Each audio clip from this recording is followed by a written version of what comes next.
Il y a d'autres traductions, hein, les prévoyantes, les sages, et puis pour les insouciantes, les vierges folles. Voilà, donc il est question aujourd'hui de ce que nous sommes appelés à vivre, hein, cet ultime passage vers le ciel, mais d'une manière générale, nous sommes déjà maintenant hein, dans cet ultime passage, puisque nous sommes dans les temps qui sont les derniers, hein, dit l'Épître aux Hébreux, et donc nous allons vers le ciel. Donc en fait, le thème d'aujourd'hui, si vous voulez trouver un thème, c'est « On est tous faits pour le ciel ». Oui, c'est pas nouveau ce que je vous dis. Hein. On est tous faits pour le ciel, nous sommes attendus au ciel. Et on va voir quel est le moteur qui nous fait tendre vers le ciel.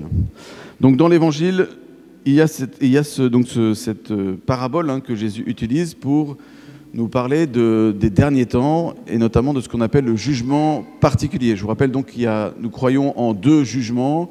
Il y a le jugement particulier que nous vivrons tous dès la fin de notre vie, à notre mort, une fois mort, immédiatement après la mort. Et puis le jugement général à la fin des temps, quand le Christ ressuscitera et qu'il reviendra entouré des anges et des saints au son de la trompette finale comme on a entendu.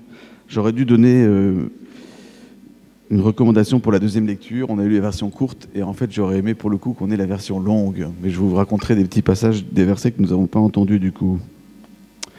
Donc on est fait pour le ciel et donc dès notre mort, nous serons, hein, comme dit saint Paul, hein, nous nous retrouvons devant le tribunal du Christ. Alors tribunal du Christ, il faut oublier les comparaisons humaines, hein, ce n'est pas un tribunal de justice humaine, même s'il y a une bonne justice humaine hein, parfois quand même.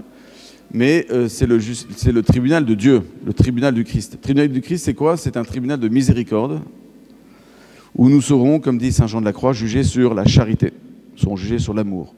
La gloire, hein, dans l'Ancien Testament, en hébreu, ça veut dire le poids, ce qui pèse.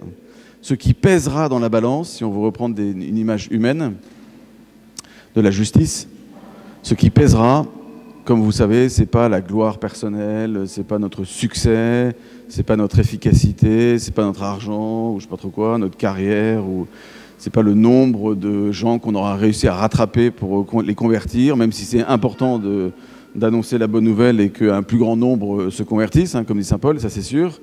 Mais nous serons les mains nues devant Dieu et nous serons jugés donc sur la charité. Je ne pourrais pas acheter la miséricorde de Dieu, comme ces vierges folles qui sont allées partir acheter de l'huile. La miséricorde de Dieu ne s'achète pas. Elle ne se mérite pas non plus, au sens où je ne pourrais pas dire à Dieu, attends, regarde comme tout ce que j'ai fait, j'ai été paroissien de Saint-Nizier, j'ai fait X parcours alpha, j'ai été scout, j'ai servi la messe pendant je ne sais pas combien de temps, je me suis occupé du parcours catéchuménat, j'ai fait plein de trucs, quoi. Donc quand même, maintenant, je mérite le salut en retour. Nu, je suis sorti du ventre de ma mère et nu, j'y retournerai. Vous vous souvenez, hein, cette phrase du livre de Job. En même temps, ça ne veut pas dire que, bon, bah, quoi qu'on fasse, on s'en fiche. De toute façon, le salut est le même pour tous et puis pas la peine de se bouger. Si, il y a quand même une préparation à vivre, une charité à vivre. Si je ne vis pas de la charité, ça veut dire que ma foi est morte, hein, dit saint Jacques. On entend beaucoup dans le temps du carême.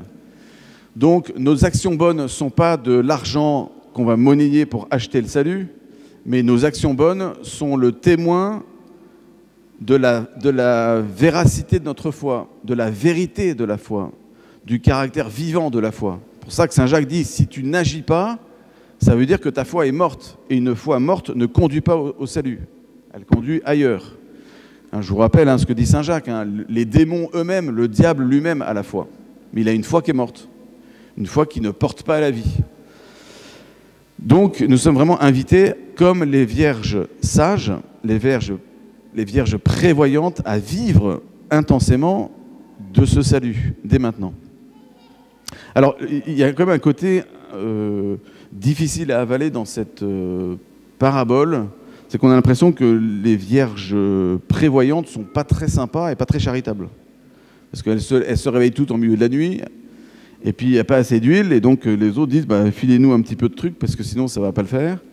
Et les vierges prévoyantes disent bah, « attendez, on n'en a pas assez, pas assez pour vous, pour nous, donc allez en acheter. Ce n'est pas une parabole sur la charité ici, d'accord? Une parabole ne peut pas tout expliquer de tout le mystère chrétien. Comparaison n'est pas raison, comme on dit parfois. On ne peut pas tout, dans une parabole, trouver toutes les subtilités de la foi chrétienne. C'est pour ça qu'il y a plusieurs paraboles pour approcher de façon diverse le mystère de la foi. Aujourd'hui, c'est une parabole sur la foi. Et la foi, vous ne pouvez pas la donner à un autre. Vous pouvez la communiquer au sens d'en témoigner, mais je ne peux pas croire à la place de quelqu'un d'autre. C'est le sens de cette huile que je ne peux pas partager. Je ne vais pas croire à ta place. Il faut que tu crois. Non, on va essayer d'éveiller quelqu'un à se préparer à remplir sa lampe d'huile. Je vais tout faire pour aider mon frère, ma sœur, à remplir pendant sa vie sa lampe d'huile pour qu'il ne se retrouve pas au soir de sa vie le nez collé au mur avec une lampe vide d'huile. Mais l'huile ne peut pas se donner au sens où je ne peux pas, moi, donner de ma foi à quelqu'un. C'est Dieu qui donne la foi par un cœur qui s'ouvre de plus en plus. Je ne peux pas croire à la place de quelqu'un d'autre parce que je ne peux pas forcer quelqu'un à croire. En fait, c'est une parabole sur la liberté de la foi.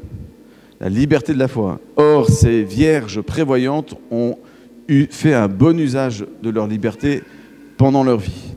Et donc, toute cette parabole montre qu'elles se sont préparées.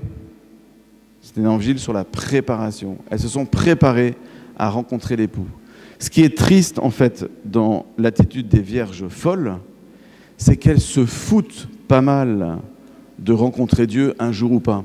Et quand elles se réveillent, oh, ben c'est trop tard. C'est trop tard parce qu'en fait, elles ont vécu une vie sans Dieu. Une vie où elles se sont préparées à autre chose qu'à l'essentiel. Elles ont fui l'essentiel et à la fin, elles se retrouvent un peu le bec dans l'eau. C'est pas faute d'avoir été alertées. D'accord ? Là, il ne s'agit pas d'une parabole sur les gens qui n'ont jamais, sans faute de leur part, connu Dieu.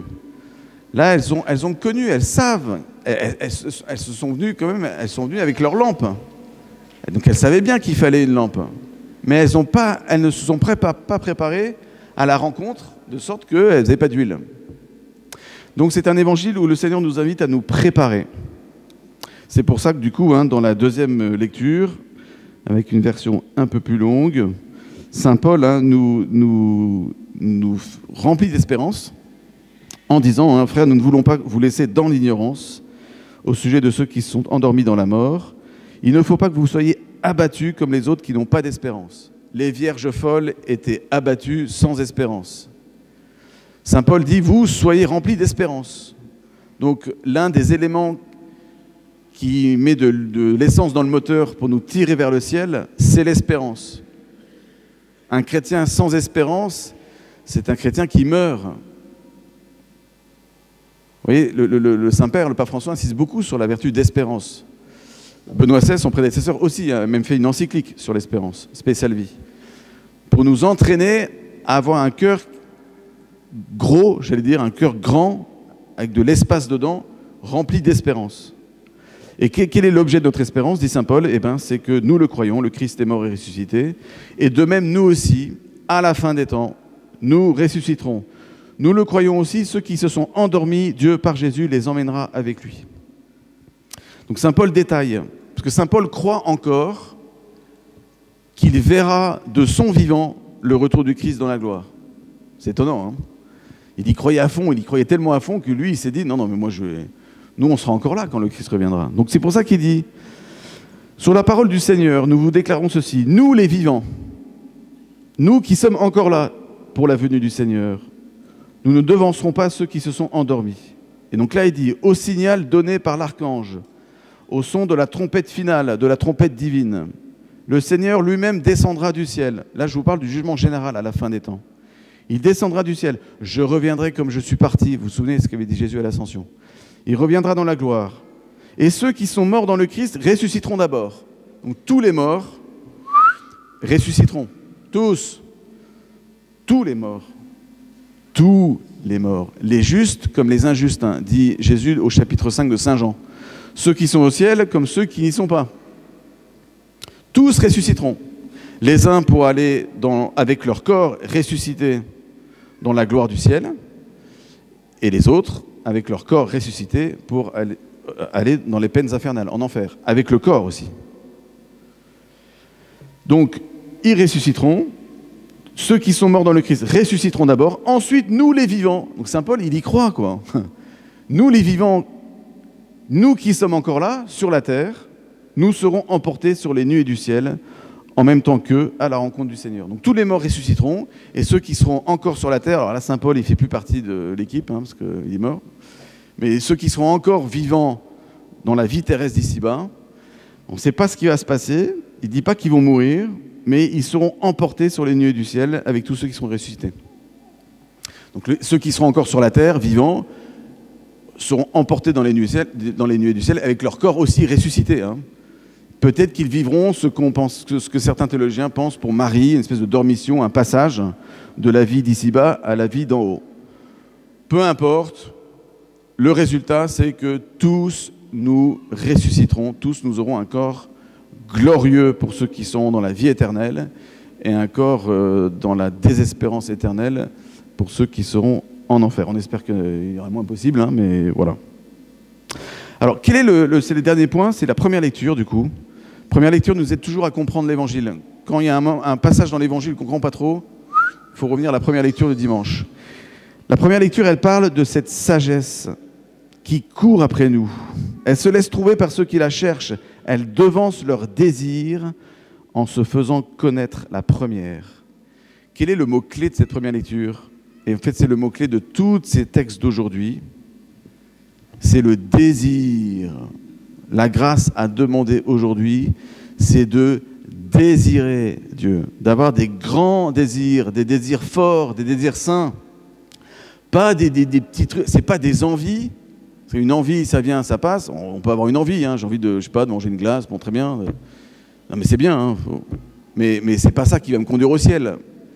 Des désirs forts, des désirs grands, des désirs saints. Saint Augustin, il dit, pourquoi c'est si important de prier? C'est pas pour informer Dieu, parce que Dieu sait mieux que nous-mêmes ce dont nous avons besoin. L'importance de prier, c'est que la prière excite le désir. Et la prière qui excite le désir fait grandir le cœur. Et du coup, il y aura de la place pour Dieu quand on va se retrouver comme les vierges prévoyantes au moment où nous passerons de ce monde à l'autre. La béatitude dont les saints vivent, elle est totale, elle est pleine. Comme dit sainte Thérèse de Lisieux, les verres sont pleins. D'accord? Donc personne n'aura ah ben non, j'ai un verre à moitié rempli. Bon. Un peu comme vous allez, vous savez, au McDo, on vous demande, vous voulez des glaçons ou pas? Vous dites oui, et puis là, ils remplissent le verre de glaçons, du coup, il n'y a rien à boire. Bon, ça ne sera pas comme ça au ciel. Il y aura de la fraîcheur, mais il n'y aura pas de glaçons au sens où vous en mettra moins dans le verre. Le verre, dit sainte Thérèse, sera rempli, d'accord? Mais les verres, dit sainte Thérèse, ne seront pas de même taille. Il y aura des verres de taille différente. En fonction de quoi? En fonction de la charité dont j'aurais vécu sur la terre. En fonction, une autre manière de le dire, du désir. C'est pour ça que la prière est importante, parce qu'elle fait gonfler le désir. Mais on a tous peut-être vécu l'expérience d'un ami qui finalement vous invite, mais sans beaucoup de désir, quoi. On a l'impression qu'il s'en fout, qu'il est... Le nombre de couples qui partagent parfois leur souffrance de ne pas se sentir désirés par leur conjoint, notamment dans les relations sexuelles. C'est douloureux, ça. C'est difficile. Le Seigneur veut que nous le désirions avec des gros désirs, des grands désirs. Sainte Thérèse, elle était remplie de grands désirs. Elle voulait toutes les vocations à la fois. Ouvre ta bouche, dit le psaume, vous vous souvenez? Ouvre ta bouche et moi, je l'emplirai. Le Seigneur ne veut pas nous donner des petites gouttes de paradis à coups de petites pipettes là dans le tube, là, goutte à goutte. Il veut remplir, j'allais dire, c'est pas très heureux comme image, mais il veut nous gaver comme des oies, quoi. Il veut qu'on soit rempli de la joie éternelle. Il veut qu'on soit rempli des désirs de Dieu. Alors, il y a une sainte qui est magnifique pour ça. Enfin, tous les saints sont magnifiques pour ça, mais notamment sainte Thérèse de Lisieux. Sainte Thérèse de Lisieux, elle reconnaît une totale impuissance. Elle s'abandonne complètement à Dieu, mais elle est remplie de désirs. Il y a plein de lettres de sainte Thérèse où elle dit mais il faut qu'on ait des désirs forts, des désirs saints. Elle parle de désirs infinis. Et elle s'appuie sur la parole du Christ qui dit « Soyez parfaits comme votre Père Céleste est parfait ». Elle dit « Mais ces désirs que Dieu nous met dans le cœur sont fous, être parfait comme Dieu est parfait. » Des désirs saints, des désirs forts. Si on a l'impression qu'on est un peu comme une espèce de vache charolaise qui mange son herbe et qui voit le train passer, mais sans désir, vous voyez. L'anti-désir, comme vous le savez, c'est la blasitude. C'est le fait d'être blasé, vous voyez. C'est ouais, je vais à la messe, mais bon, ouais, qu'est-ce que tu veux, j'y vais, je sais pas trop pourquoi. Je ressors, de toute façon, ça change rien. Je vais encore critiquer les paroissiens en sortant de la messe. Qu'est-ce que tu veux que ça change? Mais ça change. Il faut demander au Seigneur de nous faire grandir en nous des désirs. On peut avoir des grands désirs même quand c'est très difficile dans notre vie. Des grands désirs. Saint Paul, c'était un gars cramé par des désirs. Je sais en qui j'ai mis ma foi. J'ai couru le bon combat. Il n'a pas fait une petite promenade du dimanche comme ça. Il a couru pour atteindre le salut. Et on va demander au Seigneur de courir comme les vierges sages, avec une lampe remplie d'huile, pour qu'on soit trouvé heureux et prêt quand la sonnette de la trompette se fera retentir. Amen.